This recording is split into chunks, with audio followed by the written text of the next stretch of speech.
Hi. Hi, Welcome back to Talking Shop with Deming-Rivers Social Club. I'm Essence. I'm Emily. And it is Episode 7. we are really almost there. Getting there.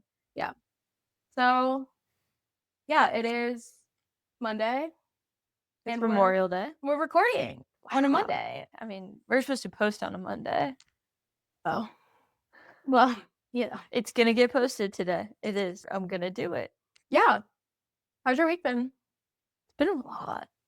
Say more. I don't know. It's just been busy. So busy. I think the lesson that I have been imparting, which I guess I should impart on myself, is that stress is stress, whether it is good or bad.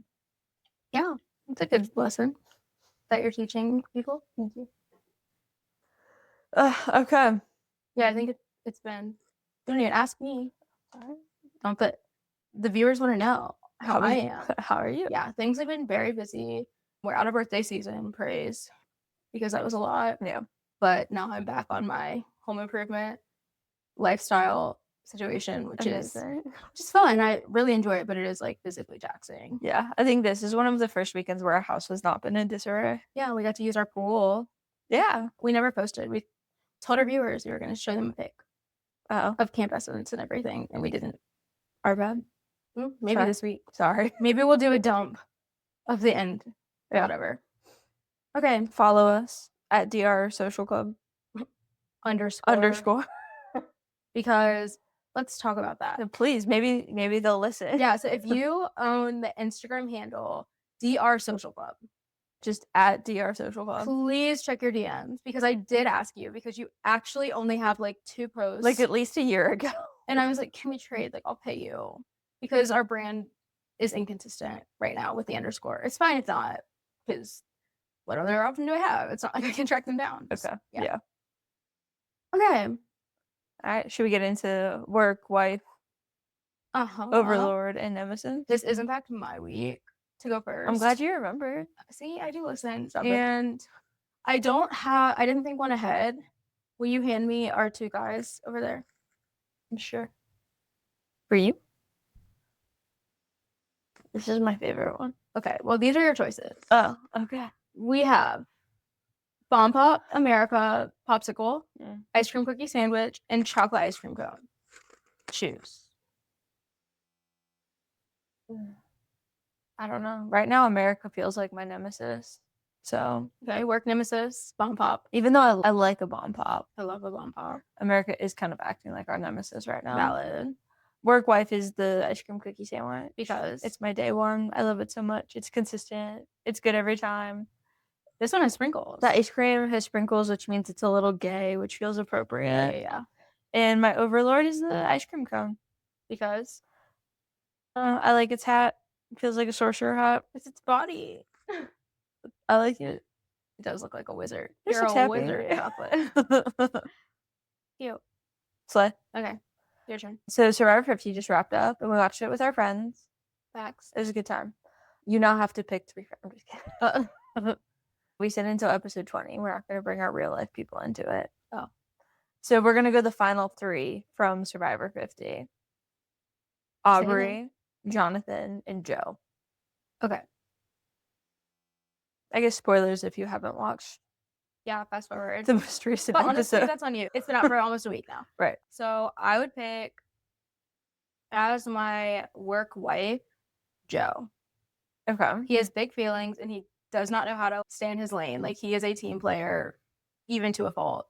And that's what I want in a work wife, is somebody that sees me struggling and is moved and cares and wants to do something to fix that. Like when he was watching Rizzo struggle to make fire. That's the exact scene I'm thinking about.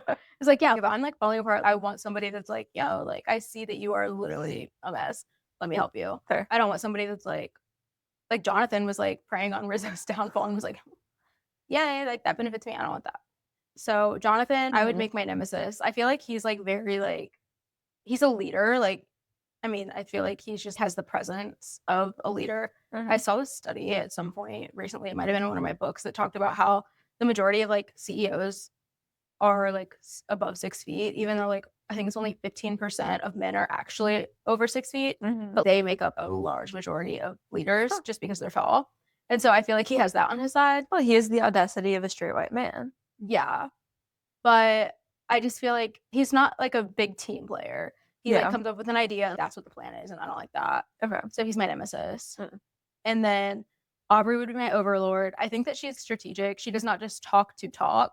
And I appreciate that. I do not want to be talked at for no reason. And I feel like she like knows when she should step in and when she should mind her business. And that's what I want in a boss. Amazing. Yeah. Okay. Crushed it. What are you talking about today?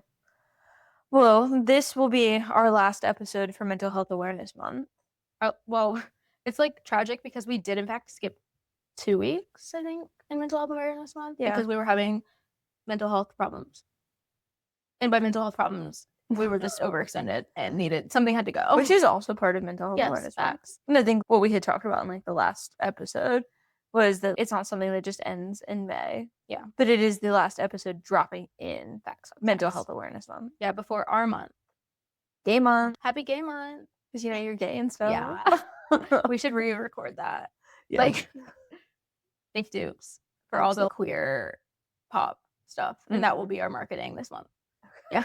A little sneak peek into the Yes. social club brand marketing meeting. Yes, this is actually how we come up with ideas.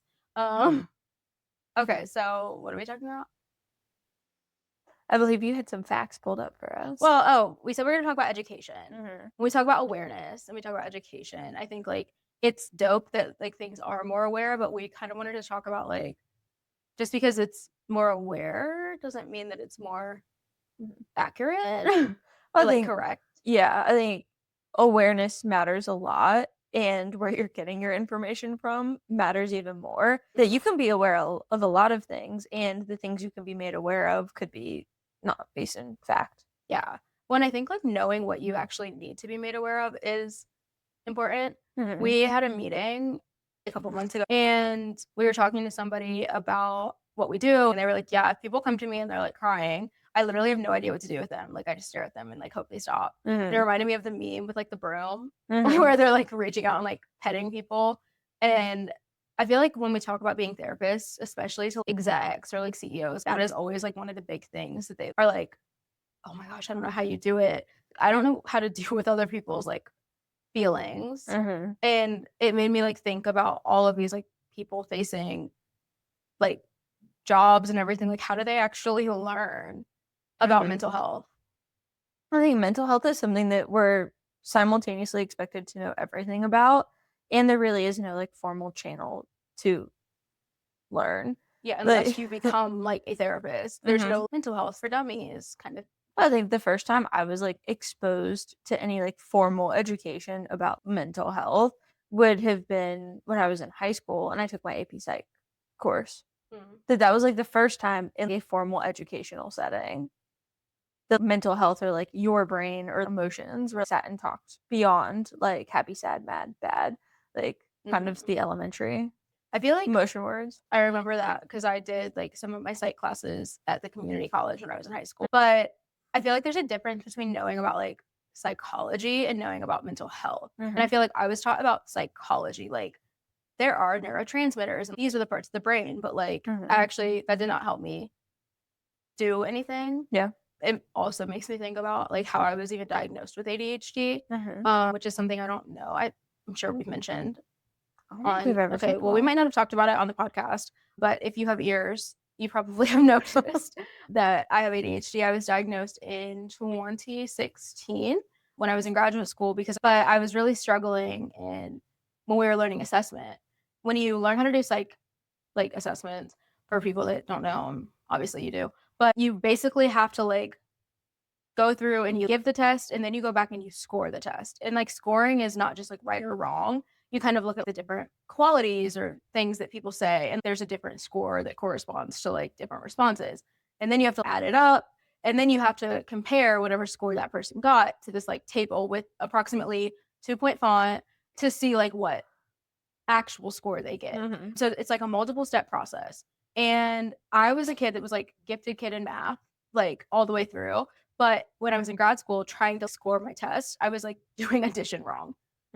And I kept doing that, and to the point where I was like failing a class. I mean, in grad school, a failure is basically like a C. Average is failing. Yeah. But I was like really struggling because I would do everything right. Like she'd be like, you have it down up until this last step where for some reason you keep making mistakes. Like use a calculator, do this, do that. And like I did all those things and it still wasn't working. Mhm. And I'm like getting a doctorate of psychology in a school and nobody even noticed that I had like not a single professor was like, "Hey, I think you might have ADHD." Mhm.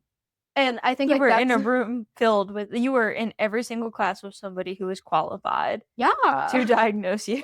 And like we're only taking classes at that point, so like I'm sure they have meetings or whatever where they talk about people. And like I think that's like such a good picture for how education works Mhm. around psychology is you can teach it, but if you can't recognize it, then like it doesn't really matter. And I think that's the part of like education is like if I know that mental health is like a thing, that does not mean that I know what to do Mhm. about it. Yeah. Well, I think a lot of people don't move to the education phase until after something is wrong. That like Word. we don't push people into understanding what ADHD is or what autism is or what behavior problems are or like even just what emotions are Mhm. until they become a problem for the people around us or like they start impacting our functioning in the world. Yeah, once they become inconvenient, now Mhm. everybody wants to figure out what they can do to make it go away. Yeah, well, the amount of people we've done assessments for, have done therapy for, or like even when we walk into organizations, like I remember we sat down and how many people have we taught the cognitive triangle to, or like the emotion wheel Yeah. to? That are The like shook, that are like, "Oh my god, this is like crazy." It's like just like a handout that we learned. well, and the emotion wheel is just like the possible emotions like laid out in a graphic. Like it's just a pretty Right. wheel. But if like we don't equip people with knowledge until Mhm. after a problem has occurred, we have missed a lot of opportunities to intervene ahead of time. Yeah. I think too, like in grad school, just thinking back about like, you know, when they teach you how to do therapy and stuff, one of the things that I remember them talking about was like psychoeducation is supposed to be like the first phase of therapy. And I thought it was so annoying. I was like, I'm not doing that. And it probably took me like 4 or 5 years of like doing this to start to understand like the role of psychoeducation. Mm, Because I'm like, people don't want you to talk at them. They want you to solve their problems. right. And so I think that there's like a disconnect for a lot of people between, okay, what do I need to know? What do they need to know? I think for most people, education feels like an incomplete process. That like you Yeah. equip people with all of this knowledge, but if there isn't the belief that like you're gonna do something afterwards, that, like you're gonna help them figure out how to apply that knowledge or you're gonna give them Mhm. a skill. I think kind of ignorance is bliss in a way that Yeah, if you just put that little handout in your binder, shove it to the bottom of your bag, and yeah. carry on. Well, if you don't have somebody that you know is going to help you navigate everything from like education to action, Yeah, that like it's overwhelming. I'd almost rather not have the education piece. If my eyes are gonna be opened and they're gonna have a good time and, like, figure it out, like, Yeah. I'd almost rather have my I mean, I feel like that's how so many trainings are. Like, mhm, I remember even like onboarding to places.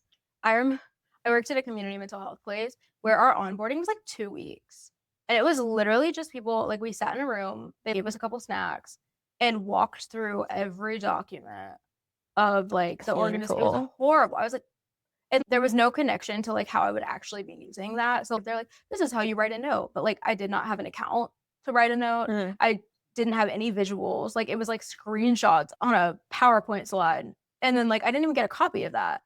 mm, So the way I learned it and then like the way I needed to use it were like completely disconnected. mhm. And I feel like that is like how education looks in like a work environment Yeah. that like, you know, you learn a lesson, then you practice the lesson, then you like teach the lesson. Like there's a lot of things. Mm, And I don't know what happens in adulthood where they stop doing that. mhm. I think there's an extra emphasis in the helping professions, Mhm. especially when, like, you have either people's, like, mental or physical health, like, on like your responsibilities to help Mhm. preserve that is a lot of steps are taken to be like, okay, this is what you do. This is how we make sure you're doing it right. That I think there is a responsibility to the training organization.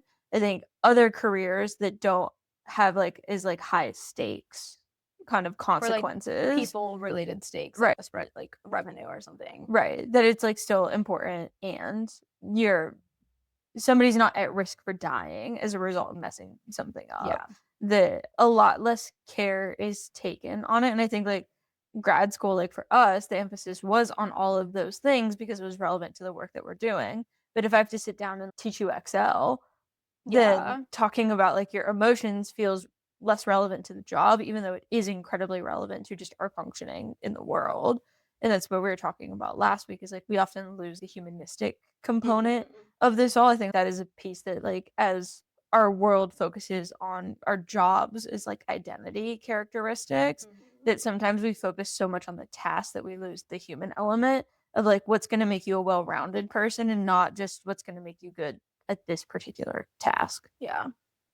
Okay, so I can imagine that people listening to us talk about that would be like, okay, well, mental health isn't relevant to every job. Mm.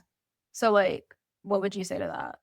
I think it's relevant to our functioning. Like, we have whole departments. I remember your office mate at YSD at one point, there was a whole department to help her with like to make sure that the office was ergonomically set up Yeah. to protect her physical I health. didn't even know that was a job. And I think that we have things in place to make sure that people's physical health is maintained so that they can be addressed. The whole reason short-term disability exists or FMLA.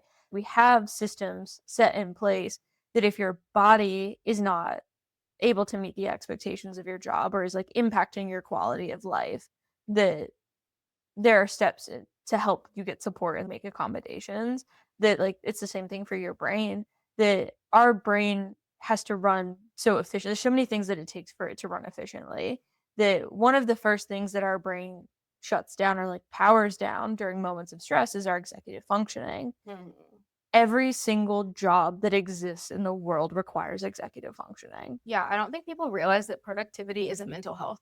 Like, it's like a metric around mental health. Like, all of that is related to mental health. They could also be related to other types of health, but mental health is at the center because it's literally our brains that keep us alive. Yeah, well, like I wouldn't recommend reading through the entire diagnostic manual because it's a lot. But if you take a look at almost every mental health disorder that you could diagnose somebody with, there's an impact on concentration, functioning, productivity, or like social interaction. Yeah, well, it's like, what is it? It's your functional Impairment. Mhm. Like, you can have a lot of problems, but if they're not impacting your functioning, then it's just like a thing. Like depression, for example. If you're just sad for 2 days, but like you're marching on with your life and there's no functional impairment, it's not considered a mental health disorder. Yeah.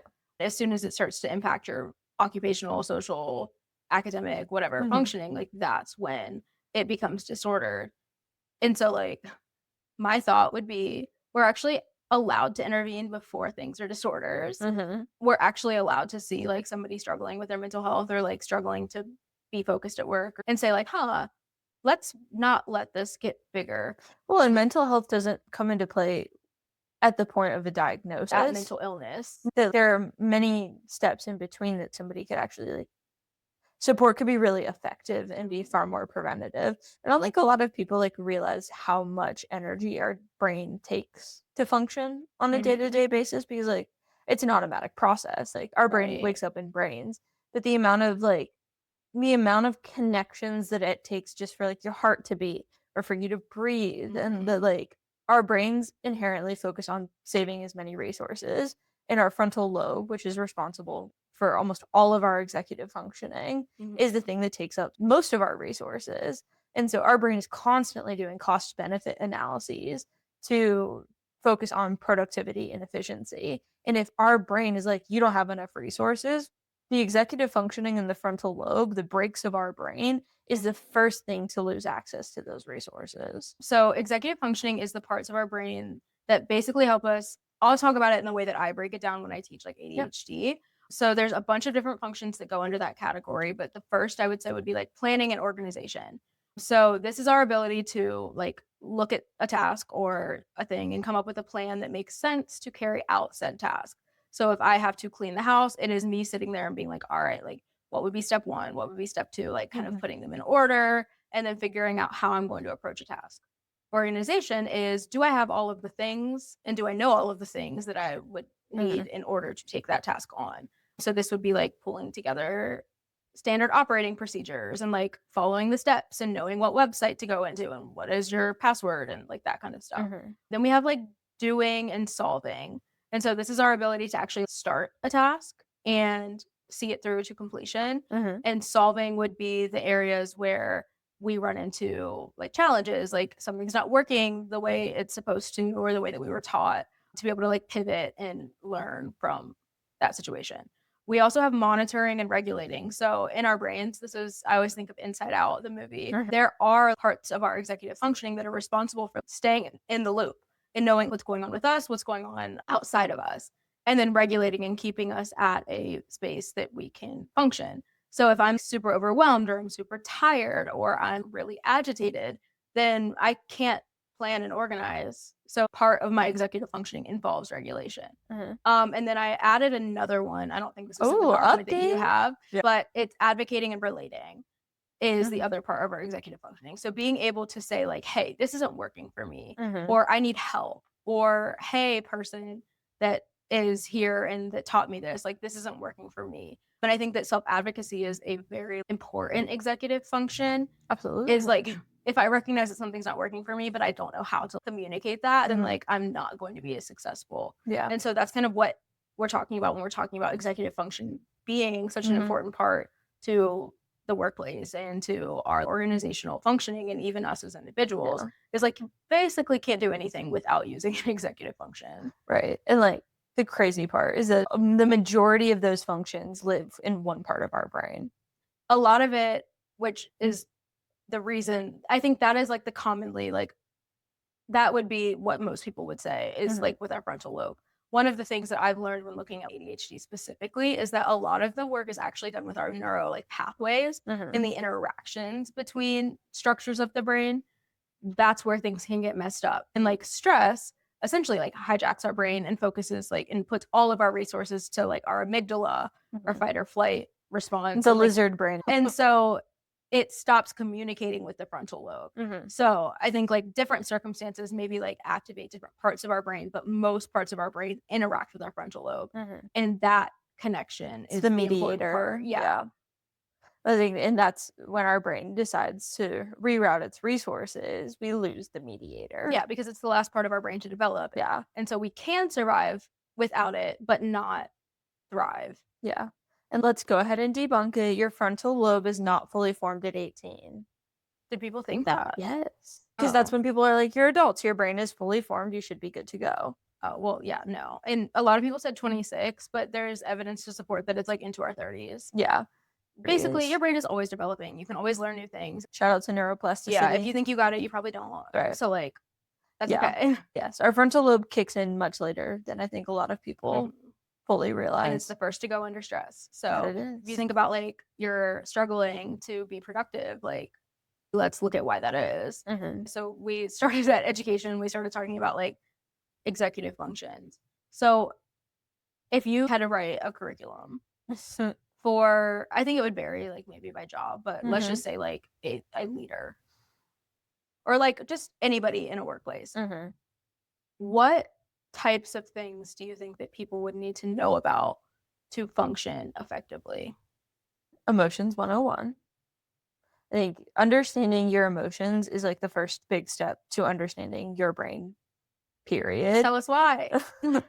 Well, so I think our emotions they're kind of like the flinches of our brain. It is this like unconscious response to what's happening in the environment.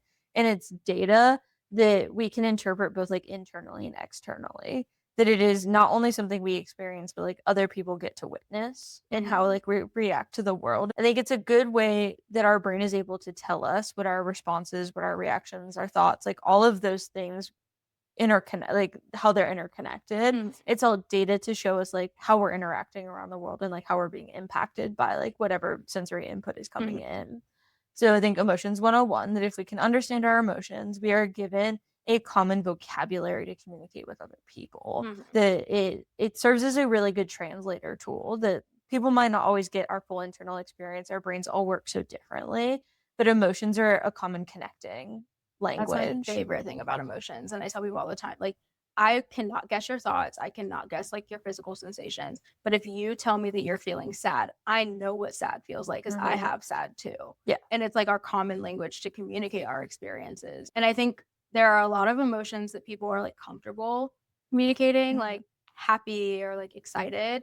And I would say that anger and annoyance are also emotions that people, they're like less comfortable, but tend to be like more acceptable in quotes, like emotions. And so people tend to be more comfortable with those.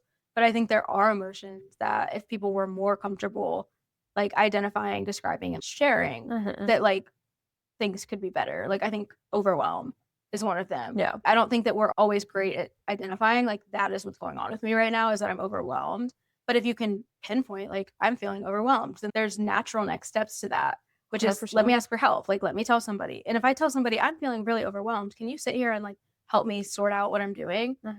People aren't going to be like, get away from me.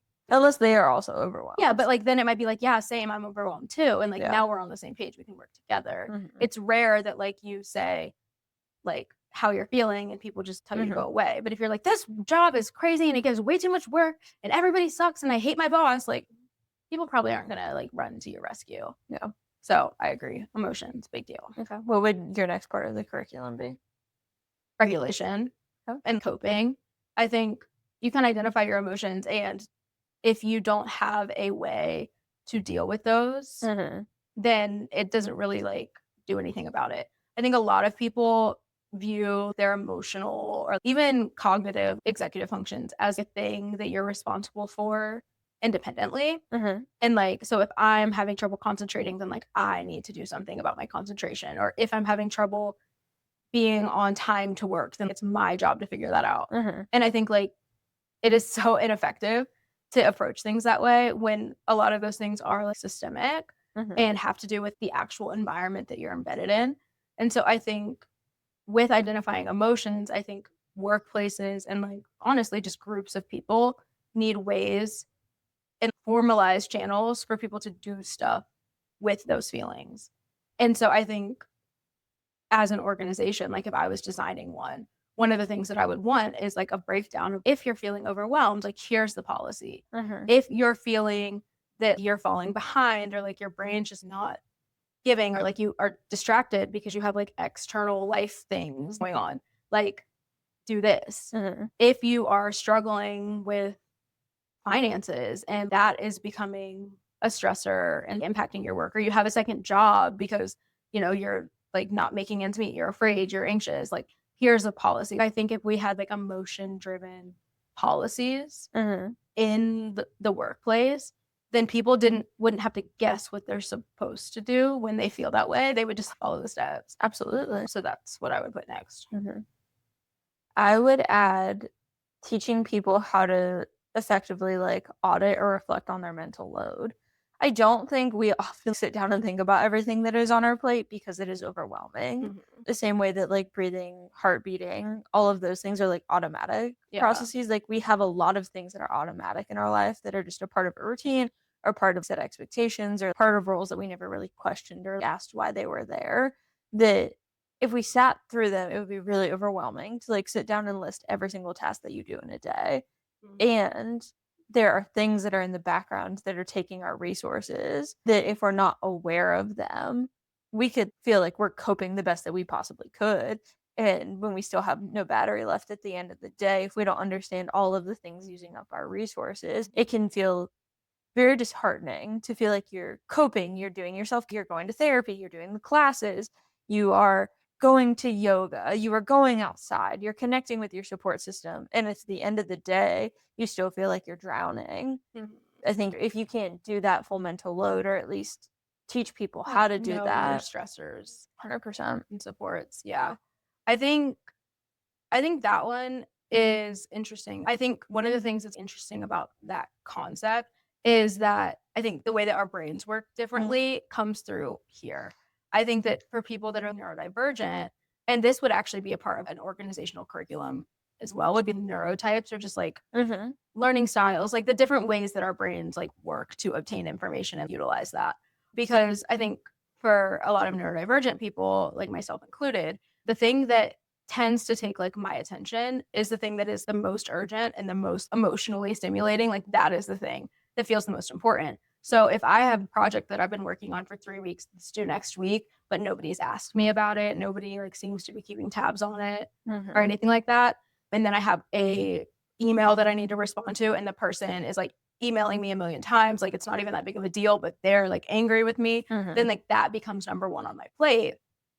Not because it's actually more important, but because it's like more overwhelming. Yeah. And so when we talk about like understanding how to work with people and to work with yourself, knowing how your brain works and how you respond to other people, what your tendencies are, and things like that help you and help the people around you to work with you. It's kind of like the manual of me thing that I found Mm-hmm. is like so cool in like asking you the questions to help you be more self aware Mm-hmm. to like then advocate for yourself. Yeah. Well, I think if you look at an organizational hierarchy, if you have anyone who's in a management position, a brain map helping I that love a brain map. helping that person who's responsible for supervising, mentoring, Mhm. leading, or managing, like I think to be an effective manager, you have to know people's strengths and weaknesses, Right. and you have to understand how their brain intakes information and how they're framing the world. Yeah. And it does not mean that you have to be the therapist for the person. Like, you don't have to be the person that's like, that's bad. You need to fix it. Here's how we fix it.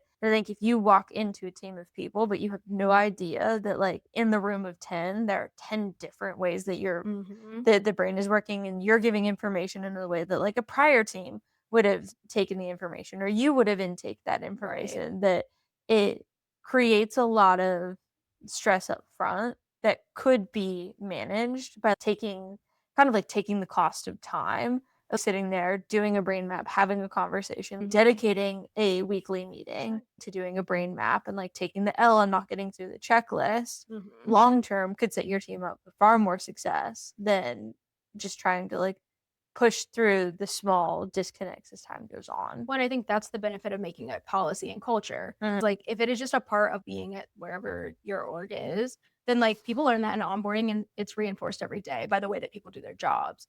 But I think that that's like the concern when people try to bring in like a one day, like, oh, we're gonna do this starting now, or we're going to do like a mental health talk on depression and then we're gonna go back to our lives.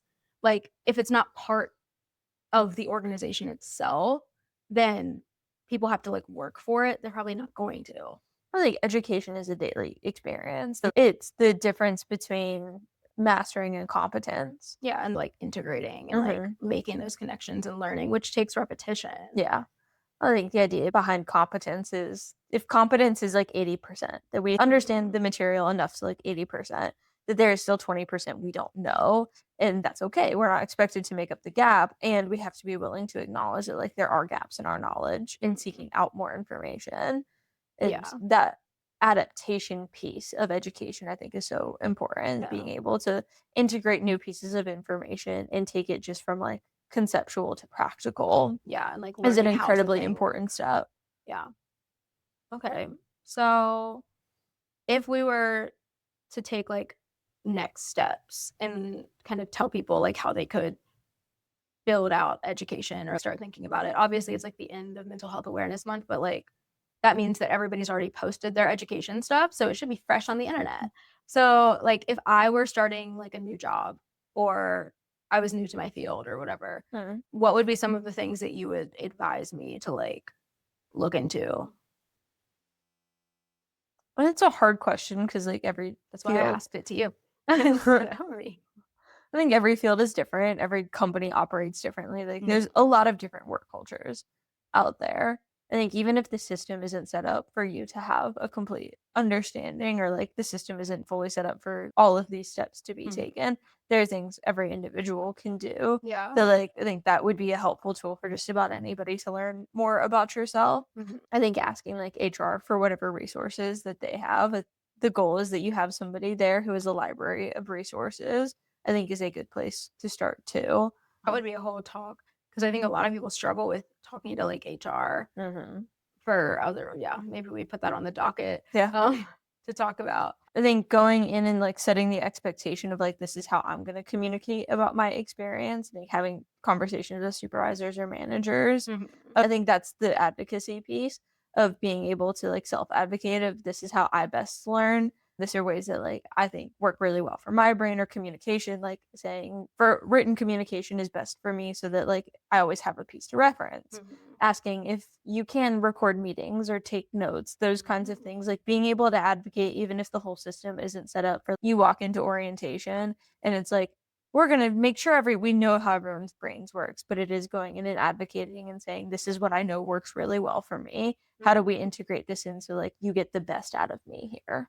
Yeah, I think that is actually something that I ask in interviews. Is like, what do you need to do your best work? And I think that is like such a good one. And starting from like when you start and you start to meet people, like asking them, okay, what are the hardest parts of this?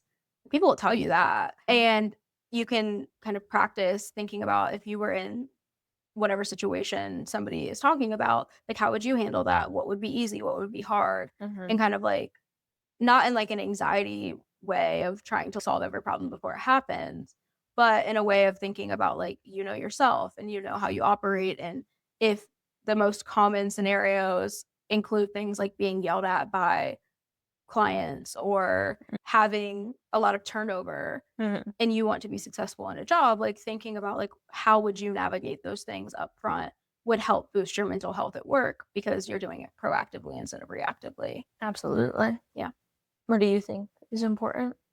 I advise a lot of people, especially a lot of my clients. We talk a lot about what they need to be their best selves, what they're good at, what they're not as good at, and using first introductions, not like, hi, I am Essence and like I have ADHD and this is what I need, but like as you actually start building working relationships, asking for that information and then offering it in that order shows that that's something that is important to you and gets other people that maybe haven't thought about that thinking. And I think as soon as we start to ask questions around mental health adjacent tasks, like, you know, what kind of tasks do you find really easy? What kind of tasks do you find really challenging? Okay, like, does everybody feel that way? Because if everybody finds it challenging, then like maybe the task needs to be looked at. But if certain people find it challenging and others don't, then like maybe we reorganize so that the people that are really good at insert task here can actually do that. So I think a lot of like relationship building is honestly at the core of education. You can learn from others what you will need to do well. Yeah. And I think that for some reason that has been like reduced to sprinkles is like a thing that we can sprinkle on top. If everything else is going well, then like then we'll talk about mental health. And I think it's such a misstep that if everybody's mental health is strong, then like you can basically do anything and like the research supports that. I think going back to the relational piece, I think about when education is given as feedback. So like when you're only given education when you're Oh struggling, yeah, it's like punitive. that it feels evaluative or Like a punitive. performance improvement plan instead of like a, "Hey, like, I see that your performance is struggling, like, what's the deal?" Yeah. Well, I think we've all sat in meetings where whoever has been in charge in the room talks about something when it's far too late. That when your Yeah. entire team is burnt out, Now we're talking about burnout when nobody has any energy to even have this conversation, like, right? yeah, Yeah. cool, like So I think the relationship piece of knowing that like the people who are bringing in the information are doing it for the benefit, not for the punishment, or because like or because they want the best for you, not they want the most productive version of you. Yeah. I think that becomes incredibly important is we're going to be far more open to education and information if we believe that the person presenting it has our best interests in mind. Imagine that when you think people care about you, you actually, like, try. Shocker. Yeah, Yeah. unexpected. Going back to what we talked about last week, the importance of community and the relationship building piece is we start to talk more about like the concepts that we brought up in one of our other episode too, is that for assessment, education, reflection, exploration, connection, and advocacy to work, all those concepts also need to be present. Yes. Like, intentionally present, not, like, glazed over. Yeah. Slay. Well, happy Mental Health Awareness Month to everybody. We're entering into Pride Month next, so prepare Yes. to be sick of us. Sick of us. Okay, we'll wrap up with our reports. Okay. If you have never listened to an episode before, what are you doing starting with 7? Yeah, that's diabolical, but carry on. Go back to 1. But the report is an acronym. It stands for what we're reading, what we're eating, playing, obsessing over, recommending, and treating. Yes. Hit all of them? I think so. I think I know how to spell. Sounds right. We don't get paid to spell, we get paid to talk. Amen to that. What book are you on this week? Well, I just finished. It's called The Story May Save Your Life. I think you would like this one. It's about a podcast, like, duo, and some stuff happens where one of them, it's like told from each of the people's like perspectives, and there's like a scandal. Hmm. And it's all about like kind of unpacking how they got there in the first place. And it has like drama, but also a lot of like warmth and character development and stuff. So it's a good one. So I really liked that one. I finished that in like a few days. And then I started, I think it's called 19 Minutes by Jodi Picoult, which I didn't even really know that she was like still out here like churning them out. I think it's an older book, but it's about, so far it looks like it's like the 19 minutes involved with like a school shooting. And kind of all, there's a bunch of different perspectives that are being like talked about through there, but it all centers on like a school shooting. So kind of like Bad Vibes, but I always like the kind of like get into your head pieces of books. So that's what I'm reading. I haven't read anything this week. You're gonna start getting what you call it harassed in the comments. They're gonna be like, Emily, pick up a book. Grad school kind of beat reading for fun out of me. It took me a while to like get back to it, but now I'm happy. I will tell you guys about, I guess, one of the podcasts I listen to, Podcast The Ride. Every week they cover just a different like themed attraction entertainment. And this week it was the Jimmy Neutron ride that was in Universal. No way. Which I remember going on a lot when I was a kid, and I was like, throwback. I loved Jimmy Neutron. I thought it was so ridiculous. Yeah. Like so I they were think talking podcasts about that. count.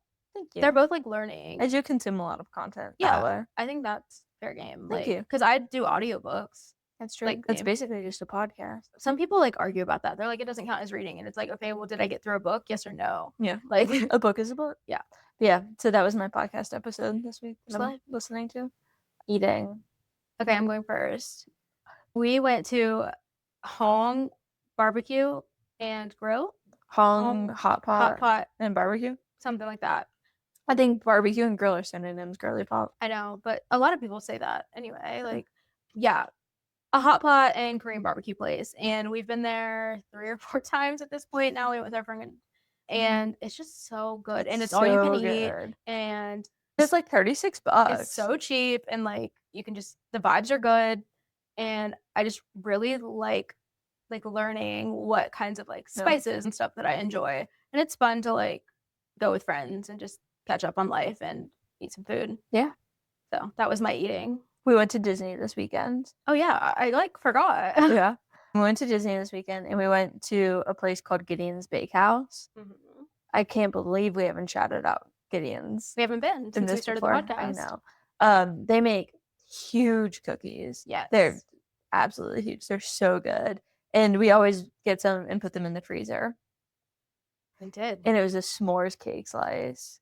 And it might have been the best cake slice we've ever gotten from them. No. We got one 2 times ago that was like banger. Turtle cake. I liked this one better than I liked the turtle. Yeah. Wild. No. The s'mores, it hit. It's delicious. I wish they had a cookie. Yeah. But I'm surprised. I thought you were going to talk about brunch. Brunch was good. Do you want to talk about brunch? No, I don't even remember where we went. 1900 Park Fair. Yeah.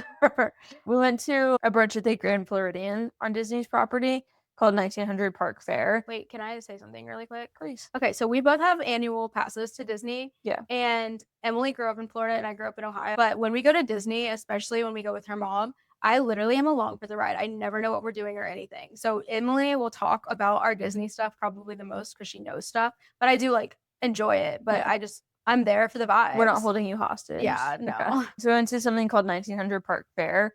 And it is like a buffet and a character breakfast. But they do like lunch and dinner too. We were there with like her mom's friends and like her girls. 1-year-old and a 6-year-old. Yeah. So just like the most precious they're so ages. fun. Yeah, they're a lot of fun to hang out with. Tiana, Cinderella, Snow White, and Mirabelle. Mirabelle. And the food at this buffet was... I don't like buffets. I have a thing with buffets. There's a lot of people and hands and stuff. So I'm very skeptical of it. It was a smaller buffet, so it was not overwhelming. And I feel like they did a good job of how they let people in. So it wasn't like this like big rush of people. There was like a steady, staggered line of the buffets. Mickey waffle. Delicious. Like bread pudding and omelets and cinnamon pull-apart bread. They had gummy bears. Yeah, they had gummy bears. Yeah. With as much whipped cream as you could humanly pile onto it. It was cheesy potatoes. The cheesy potatoes were excellent. Solid buffet. If you've never been to Disney, they have something called Pog Juice. Cruise. Yeah, it's passion fruit orange guava juice. It's so good. It's a crowd favorite. We love that juice. So I guess an honorary shout out to 1900 Park Fair. Yes. It was a really. You want to sponsor us? We'll come back. It was a different buffet, but it was not like boxed eggs and We're not at Golden Corral. So it was an improvement upon Golden Corral. Did you have hometown buffet? No, Oh, I don't think so. It was like Golden Corral's like cousin. It was like Walmart and Target. Oh, kind of vibe. Gotcha. Playing. Well, playing. What did we do? Well, we went to Disney and like we went with the kids and we stayed at Animal Kingdom Lodge, which if you've never been there, it is surrounded by like it's right next to Animal Kingdom. And so a lot of the animals that are like out there are outside your hotel room. And we brought a camera and took pictures and like got some really cool pictures of different animals. And I like taking pictures, but up till this point, we really only took pictures of like us. But it was cool to like try and take pictures and capture things. Yeah. I think that was like a fun play. Yeah. One of the kids, I gave a piggyback ride all the way back from like dinner to our room. That was a walk. It was a substantial walk. But I think it's just like so fun. Like at one point we sat down on the bench and I was like pretending to like squish her and stuff and just to like play around with a kid who is just like a pure human. They just like laugh and like they're just there for a good time. They're just experiencing life. I think it's just like so cool to play around. And we went down the water slide. It was just so fun to like watch. I mean, one of the kids had never been down a water slide and she was like so scared and she was like death gripping my hand and then she was like, I'm gonna what? You were hitting the mic. Oh, my bad. And she was just like death gripping my hand and then she was like, I'm gonna do it. And I was like, okay. To watch like grit develop is so cute. Yeah. And I came down the slide after the two kids and I like hit the water and I look up and like all three of you, as in my mom and my mom's friend, were like they already went back up. They got out, they looked, they went. Like I got ditched. Yeah. They were having fun. Yeah. So I think it was fun to play with kids. We always talk about inner child, but there's something that hits different when you get to like play with an actual child. Yeah. Obsessing. You perpetually. Oh, thank you. No. Right now, I feel like it's 90 Day Fiance. Really? Yeah. I have been thinking about it. It's our new Love After Lockup. I miss Love After Lockup. Like, we need to see if the season back on Peacock. Yeah. But yeah, 90 Day Fiance. I think my obsessing right now would be, actually I have one. So our church, we've talked about like Harvest a couple times, but they have been like struggling with the fact that there's not a lot of like progressive Christian like music. And so some of the people on like the worship team wrote songs and we sang them for the first time yesterday. And I've been like thinking about them a lot and just like how cool it is to be a part of something growing, to do like something that's done so much harm, like in a different way. And so I think I'm like obsessing over being a part of something that like actually makes a difference in people's lives. I think that's so cool. That was a nice one. Yeah. Shout out to Harvest. Recommending.